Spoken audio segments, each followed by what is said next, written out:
गेल्या 3-4 दिवसात महाराष्ट्राचे उपमुख्यमंत्री अजितदादा पवार असं का बोलत आहेत?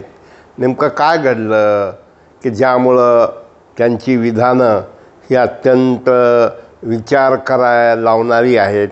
ते कदाचित म्हणजे स्वतःत बदल करून घेण्याचा प्रयत्न करत आहेत का, की संवेदनशीलतेमुळे हे घडत आहे? दादांचं व्यक्तिमत्व स्पष्ट वक्ते, परखड बोलणारे, रोखठोक वागणं ही त्यांची भूमिका. पण गेल्या 2-3 दिवसामध्ये त्यांचं जे वक्तव्य आहे की त्यांनी बारामतीमध्ये अत्यंत संवेदनशील मत व्यक्त केलं. आता मी थांबतो. मी किती दिवस मी लढायचं?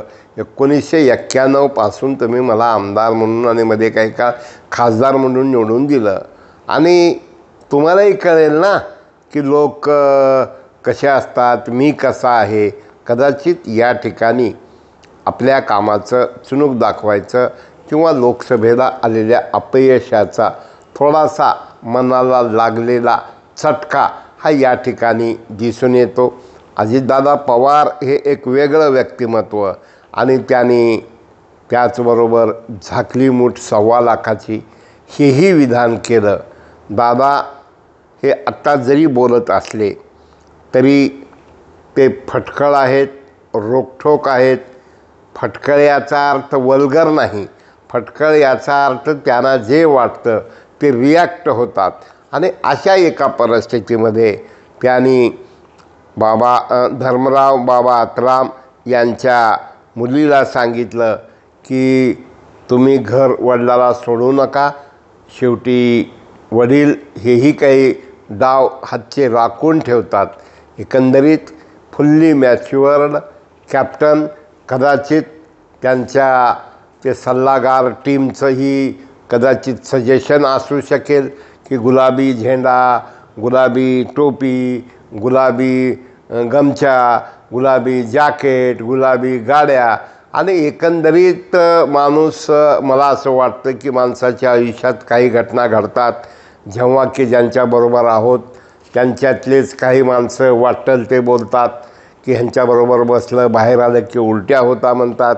काहीजण नाव ठेवतात, काहीजण म्हणतात की याचा वाईट परिणाम झाला म्हणतात.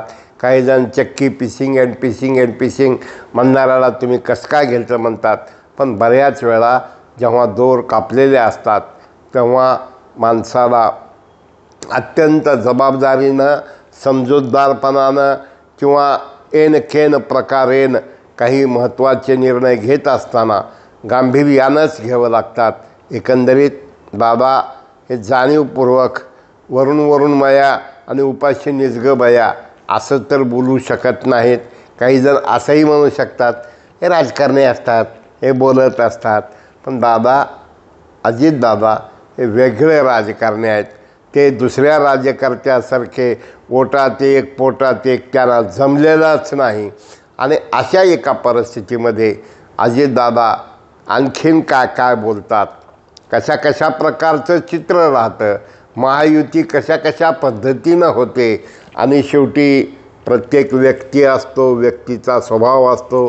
काही गोष्टी अनुभवातनं शिकायच्या असतात. आणि जसं म्हण आहे, सभी कैसे हैं कहते हैं, आप कैसे हैं जब तक आपके पास पैसे हैं. मित्रहो, आम्हाला काही नेत्याचे ते वाक्य आठवतात. जेव्हा कुलाल उधळला जातो तेव्हा नाचणारा वर्ग हा कायमचा तोच असतो. घरापुढं गाड्याची प्रचंड गर्दी झालेली असते, पण तेच सत्ता गेली की कुणीच राहत नाही. आणि अशा एका परिस्थितीमध्ये अजितदादा पवार हे जे बोलत आहेत हे निश्चित याला काही ना काही आधार आहे. आम्ही असं नाही म्हणणार की त्या कंपनीच्या जो कोणी यांचे सल्लागार आहेत त्यांच्या सांगण्यामुळं बोलत आहेत. पण त्यांनी ज्या पद्धतीनं मुख्यमंत्र्याची लाडकी बहीण ही योजना असेल, वेगवेगळ्या योजना असतील आणि माणसं शेवटी जबाबदारीच्या जाणीवेनंतर शहाणे होतात. जसं आपण पाहिलं की इंदिरा गांधीच्या हत्येनंतर राजीव गांधीला काय जमेल अशा प्रकारचं लोक म्हणायचे. तर त्यांनीही ज्या पद्धतीनं काम करून राजीव गांधींनी दाखवलं निश्चित मित्र हो, एक 8-10 दिवसात 15 दिवसात आपल्याला लक्षात येईल की अजितदादा असं का बोलतात. एक शिस्तप्रिय, सकाळी लवकर उठणारा, काही येडी माणसं म्हणतात की सकाळी लवकर उठतात तो त्यांच्या मिसेसचा प्रश्न आहे. शेवटी सकाळी लवकर उठणं, काम करणं, कामाची गुणवत्ता बघणं, याला खूप खूप मेहनत घ्यावी लागते. हे बोलण्या एवढं सोपं नसतं आणि कठोर परिश्रम, जिद्द, आत्मविश्वास आणि अपयशानं खचून जायचं नसतं आहे.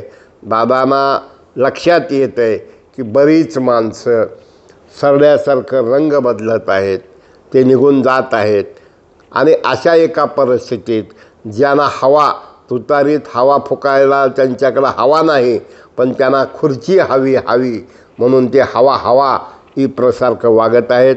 पण अजितदादा पवार जे म्हटले की झाकली मूठ 6 लाखाची, आता थांबायला हवं.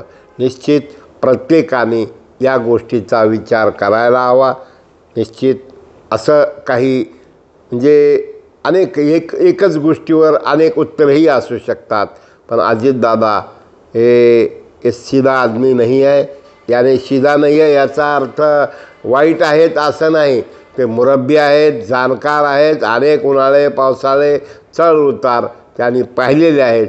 तर चला बघूया येणाऱ्या विधानसभेपर्यंत काय काय होतं. मराठवाडा नेता यूट्यूब शेअर करा, सबस्क्राईब करा, लाईक करा. धन्यवाद.